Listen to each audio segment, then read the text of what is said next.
E vamos então a mais um Papo de Família. Hoje tenho o privilégio de ter ao meu lado aqui a minha digníssima, amada esposa Marusa, com quem eu compartilho esse momento do Papo de Família.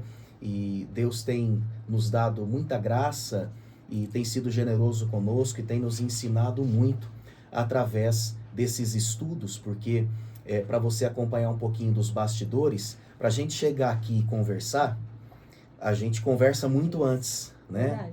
Lemos aí os capítulos, enfim, oramos, estudamos para poder entregar algo fresco da parte de Deus, mas ao mesmo tempo um alimento muito sólido que possa alimentar a sua fé e abençoar a sua vida e também a sua família.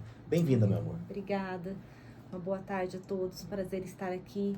E nós estamos nesse momento para compartilhar um pouquinho com vocês sobre esse livro, O Segredo do Casamento. Nós vamos pegar aí alguns dias para a gente estar conversando sobre os ensinamentos que esse livro traz para o nosso casamento e como nós temos sido abençoados mesmo, né? No compartilhar das lições, preparando algo para vocês, nós também estamos sendo muito abençoados.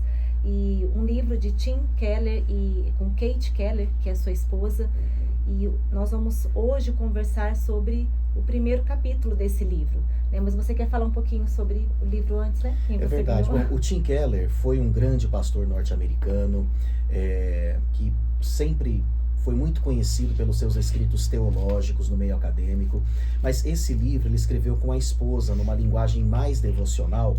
E é fantástico, porque ele traz ensinamentos preciosos sobre o casamento. O tema do livro é o significado do casamento. Hoje, nesse primeiro podcast baseado no livro, nós vamos falar sobre o segredo do casamento. Agora, nos próximos encontros, nós vamos abordar assuntos como o poder do casamento, vamos falar sobre o empoderamento do Espírito Santo, nós vamos falar sobre a essência do casamento, a missão do casamento.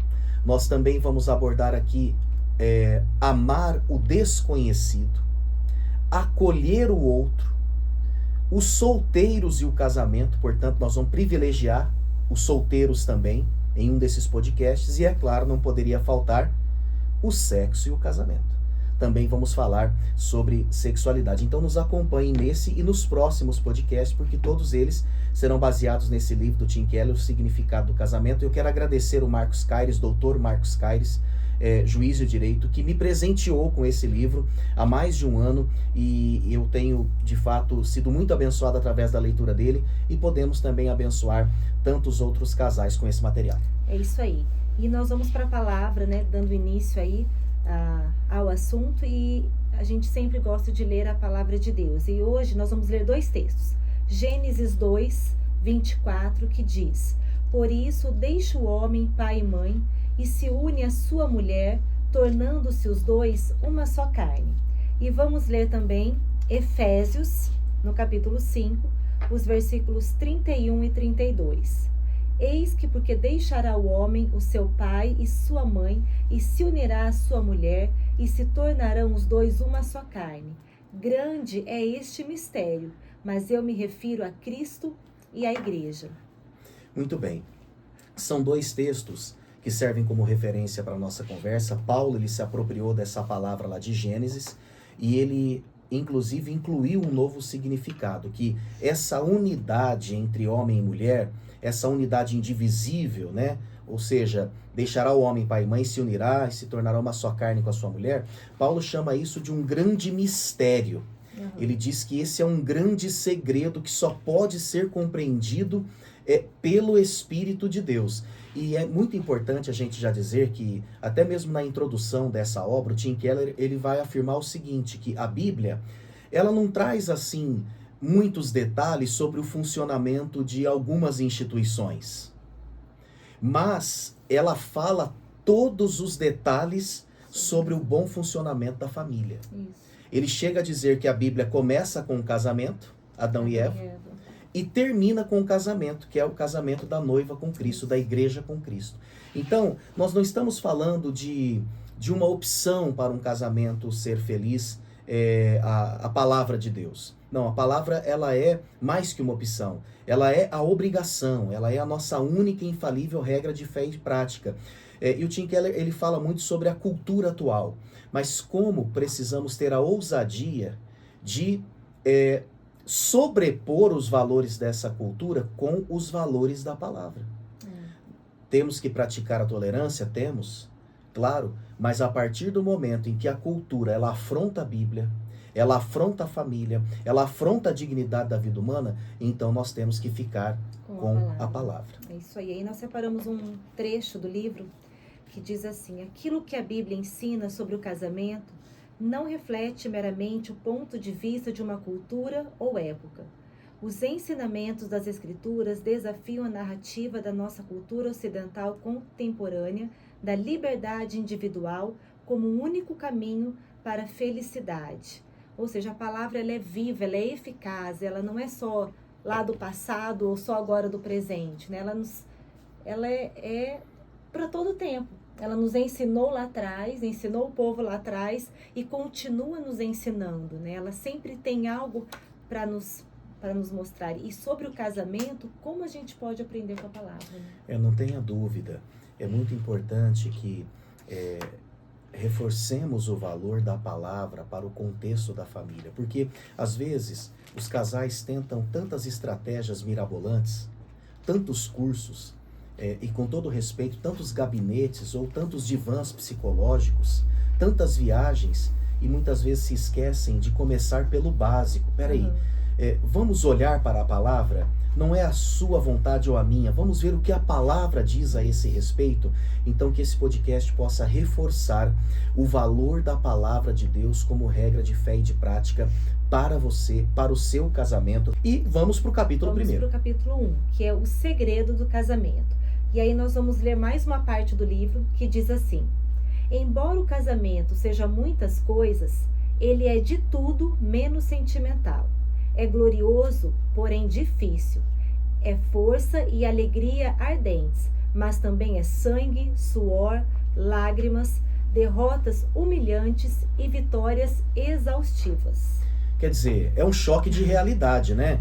O Tim não está sendo pessimista, mas ele está dizendo, olha, vamos ajustar, vamos colocar as coisas nos seus devidos lugares. O casamento, ele é tudo, menos algo somente sentimental, platônico, romântico.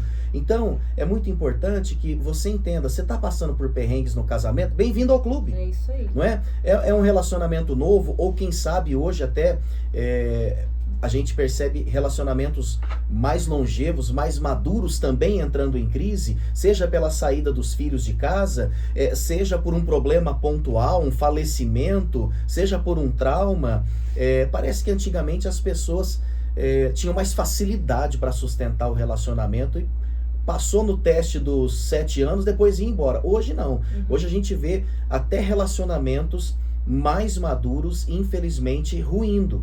Isso mostra que não é uma realidade fácil, é uma realidade viável, é promessa de Deus, é prioridade de Deus para o homem e para a mulher, mas dizer que vai ser fácil, não vai ser. E o livro traz muito essa questão de que os desafios, né, é difícil, são muitas questões para a gente aprender a lidar, e o casamento às vezes assim, agora no começo tá bom, mas aí depois parece que de algum tempo começa a ficar diferente. Mas por que antes era e agora não é? Porque a gente muda, as pessoas vão mudando, o contexto muda.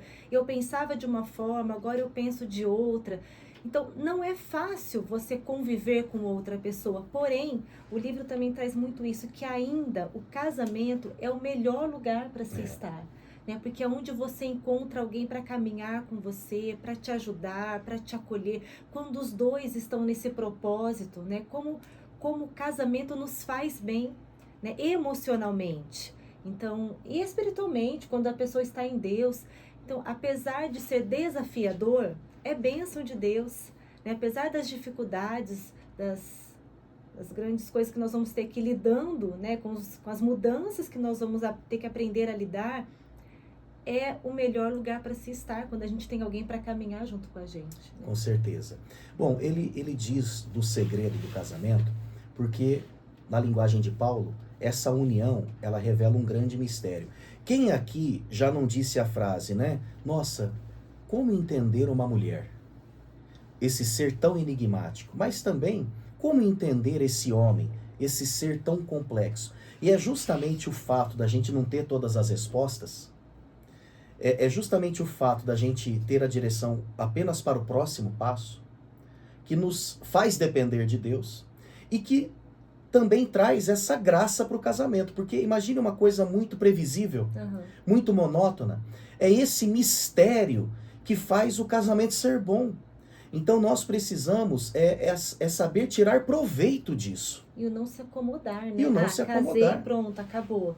Não, como é esse mistério, eu vou ter que descobrir algumas coisas no dia a dia. Então, o que eu vou ter que fazer para continuar reconquistando, né? Para continuar trazendo alegria para o meu relacionamento.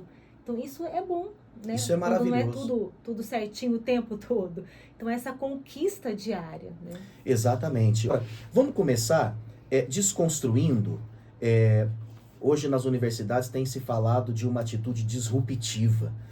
Então vamos começar desmistificando alguns conceitos. Isso. E é importante a gente estabelecer isso porque um falso conceito, uma falsa expectativa vai gerar o quê? Tristeza, frustração e o consequente abandono do casamento.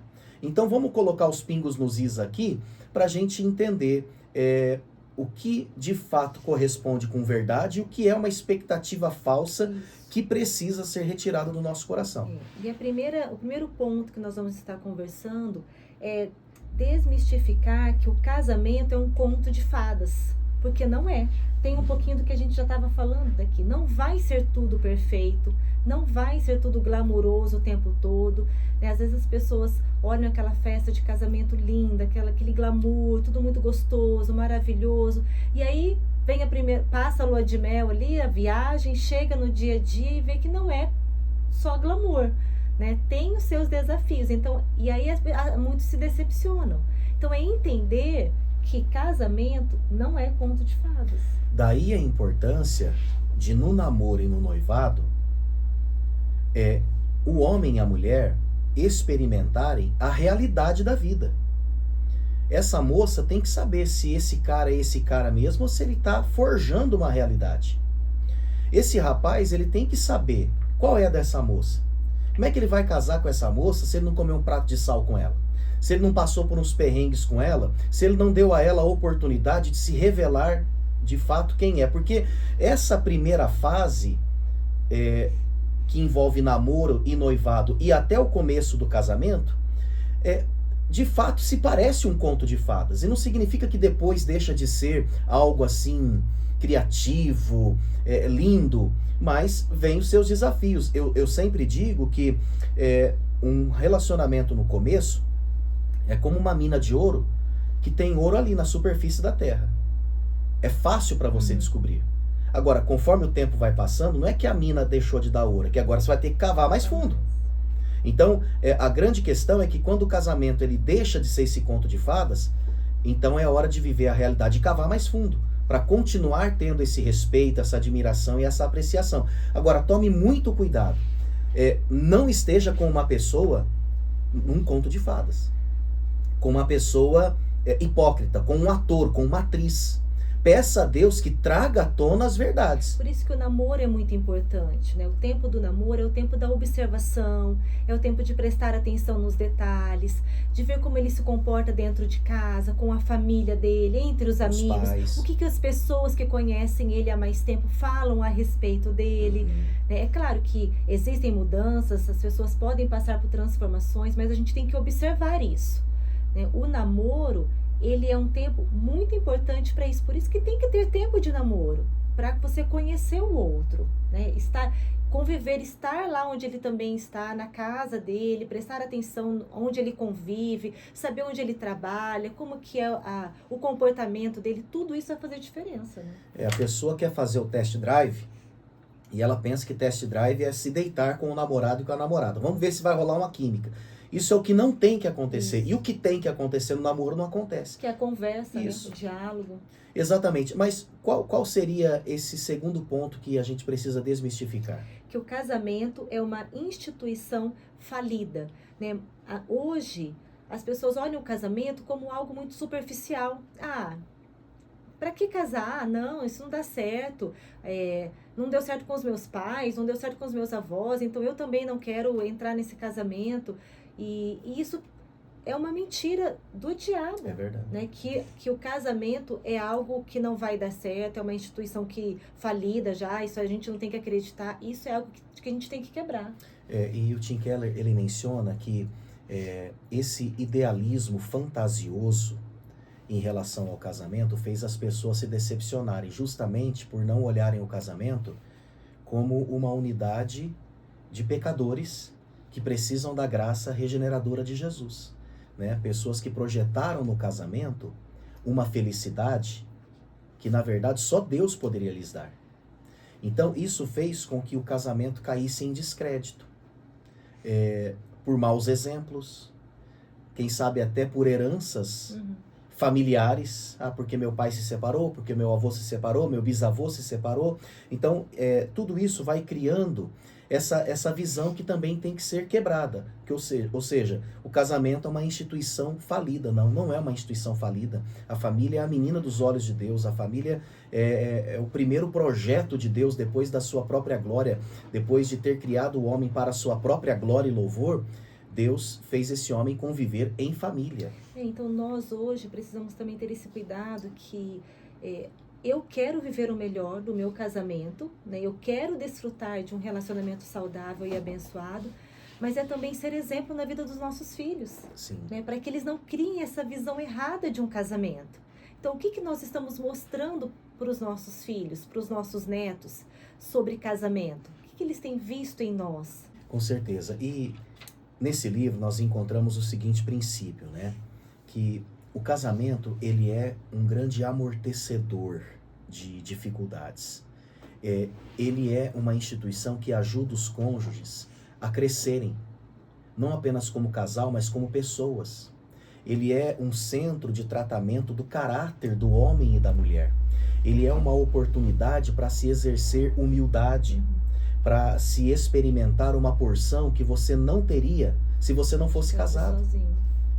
Então, ele diz, o casamento, ele é algo precioso. Os cônjuges se ajudam a poupar, a investir, e com isso eles adiam a autogratificação. Olha como, de fato, o casamento, ele traz benefícios que vão desde uma bênção financeira até o amadurecimento do caráter. Vamos em frente aí. Outro ponto que nós precisamos desmistificar é que há uma alma gêmea compatível, que não vai exigir mudanças minhas. Ou seja, eu encontrei a pessoa perfeita, eu não tenho que mudar nada, o outro não tem que mudar nada, e aí tudo vai ficar maravilhosamente bem. E isso é uma mentira. Isso não vai acontecer, porque não existem duas pessoas totalmente iguais. Ele diz no livro o seguinte: existem algumas pessoas, poucas, que você já olha para elas e você diz, não serve para mim. É muito claro. Muito claro. Muito claro. Valores diferentes. Você está indo para o Brasil, a pessoa está indo para a China. Né? Diferença de valores, principalmente, de princípios de vida. Né? Então ele diz, tudo bem, existem essas pessoas. Agora, todas as outras pessoas continuam sendo incompatíveis. Então não existe esse príncipe do cavalo branco. Não existe essa Cinderela que vai chegar e vai beijar o sapo, né? Para virar homem, ou o homem que vira sapo. Como é que é a história? O príncipe. Então, não existe isso. Agora, mesmo essas pessoas incompatíveis, quando ministradas pelo Espírito Santo, então elas se tornam de inimigas amigas. Porque essa inimizade foi quebrada na cruz do Calvário, diz Efésios 2,16. Na cruz, Jesus destruiu a inimizade. Ele não destruiu as diferenças.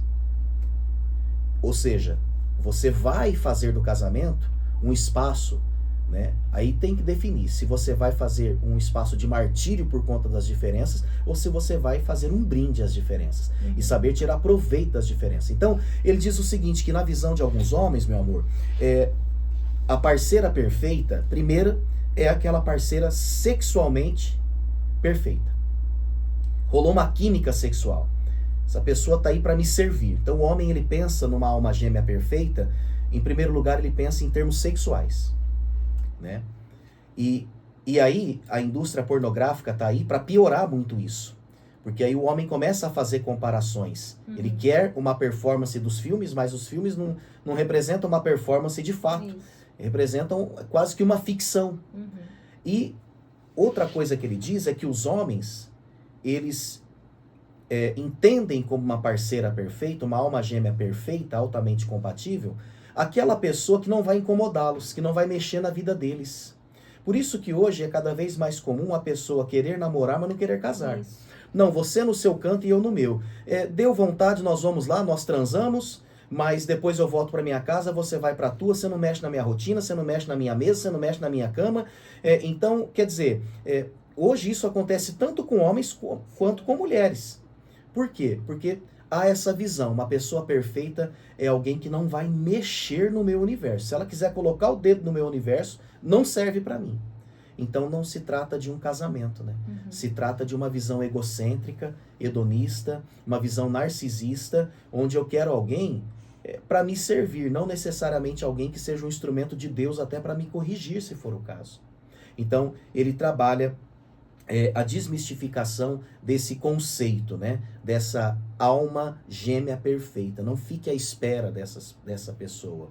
E também volte a acreditar que essa pessoa que está com você, por mais difícil que ela possa ser, ela também pode ser tratada pelo Espírito de Deus e sim se tornar a pessoa perfeita, não porque não tem defeitos, mas porque de fato é a pessoa que Deus preparou para estar com você. Essa questão da expectativa é muito complicado, né? Porque daí você cria uma expectativa em cima do outro muito grande.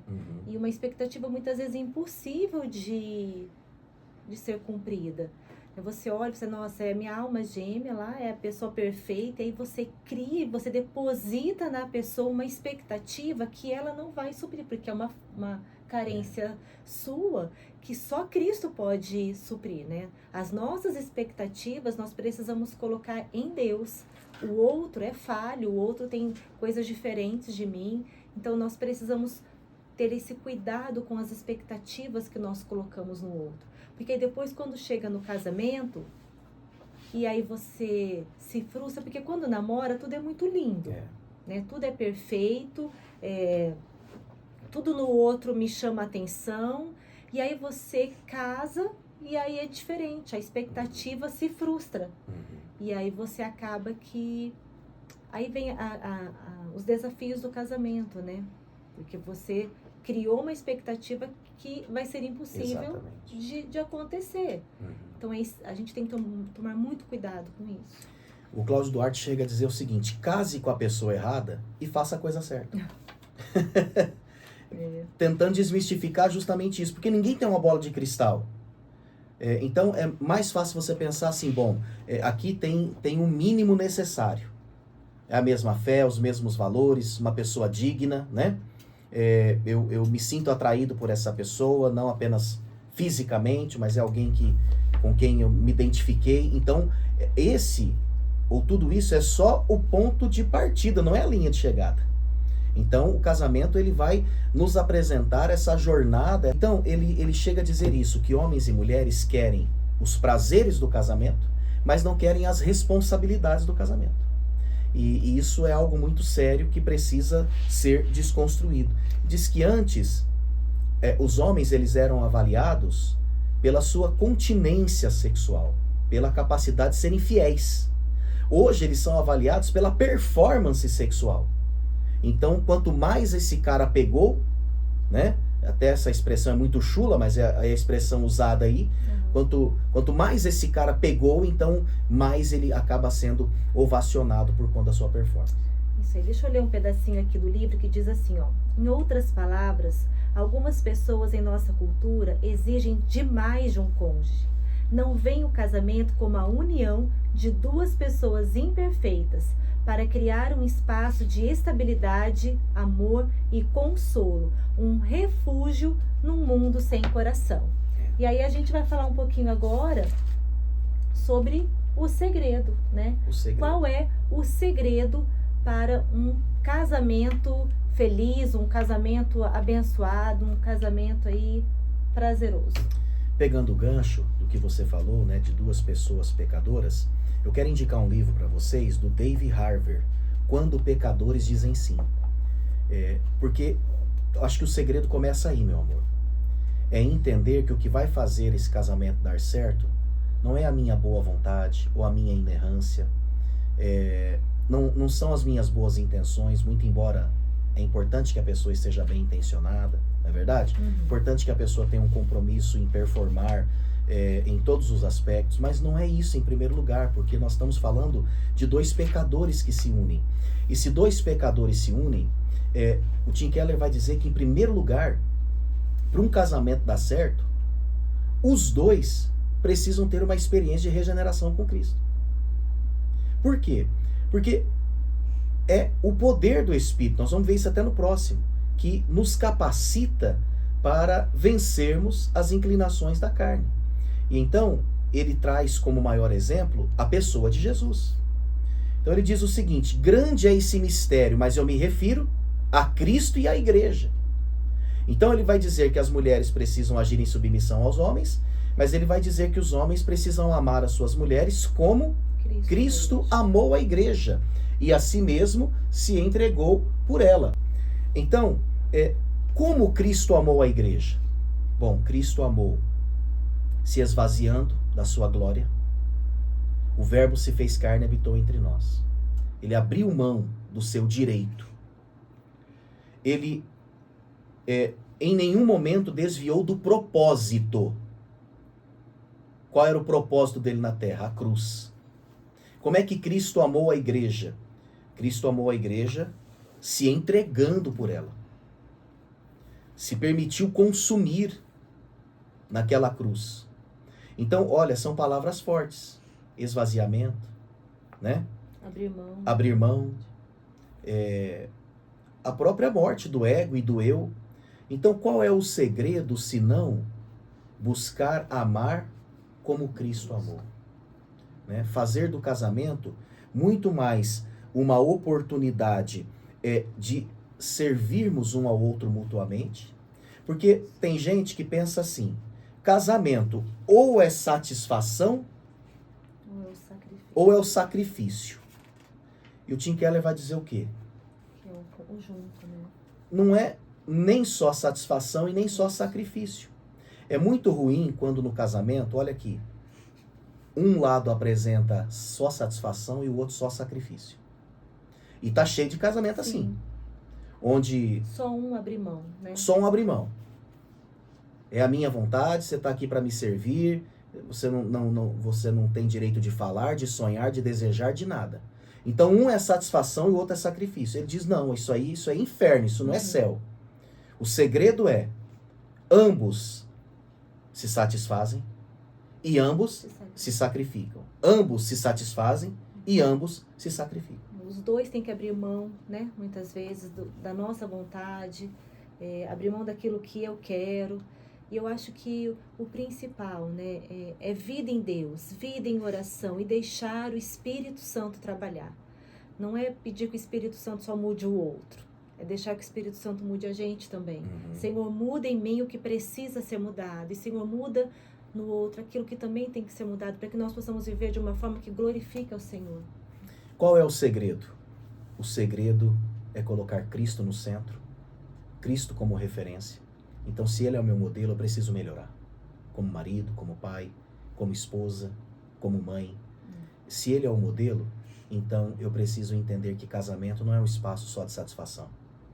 É também um espaço de sacrifício, de entrega, de renúncia, de humildade, de esvaziamento.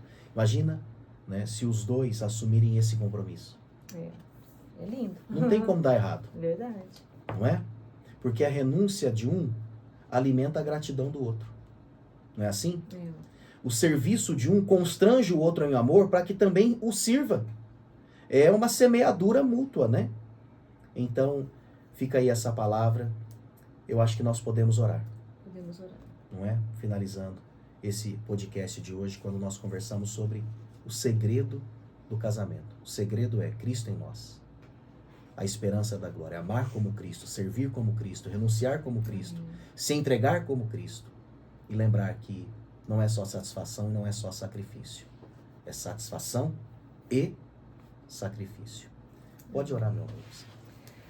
Pai, nós queremos nesse momento declarar a bênção do Senhor sobre as nossas famílias, sobre os casamentos. Pai, nós queremos te pedir perdão pelas nossas falhas. Amém.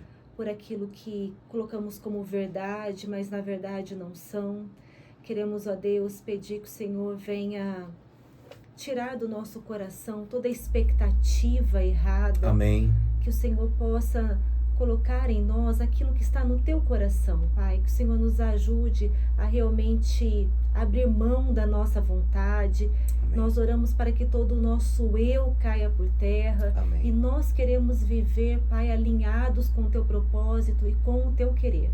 Que o Senhor nos ajude a realmente fazermos da nossa casa, do nosso casamento, um pedacinho do céu. Que assim seja. Que o Senhor possa nos encher com a tua presença, com a tua paz, com sabedoria, com discernimento, com direção. Que o Senhor possa governar o nosso pensar, o nosso falar, o nosso agir. Permita que assim seja. É a nossa oração, Pai, que tudo que nós falamos aqui hoje possa ser verdade na nossa casa, Pai. Que nós possamos realmente colocar essas atitudes em prática, daquilo que é um segredo para um casamento, alinhado com o teu propósito, com o teu querer. Nós oramos no precioso nome de Jesus. Amém. Amém. Gente, obrigado. Obrigado. Deus abençoe, queridos. Pela paciência, pela companhia.